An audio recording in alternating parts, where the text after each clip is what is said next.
So sometimes we find ourselves with people that have that particular expectation, and we as founders are a little bit on a third rail. What would you say to that? I think my experiences were a little different. I think my husband at the time, I think he, of course, he was supportive of my career. He loved the money. He spent it well. So he had no problem supporting my career.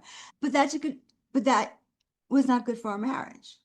And because as I professionally grew, he didn't. And so it changed the dynamic. And in Mhm. fact, when so and it changed the dynamic. And his reasoning was that, well, why are we sleeping on separate sides of the house?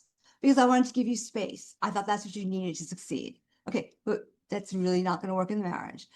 So I mean, there were, at the time when I started really working my way up, and I was traveling more and more, and I had a young son, and I couldn't leave him in, school and then aftercare for 17 hours a day. And my husband at that time, who was commuting back and forth between Florida and New York, I said, "Your gig's up. You need to come here. You need to chip in and help with our son." I didn't realize at that time that that meant that he wasn't going to work.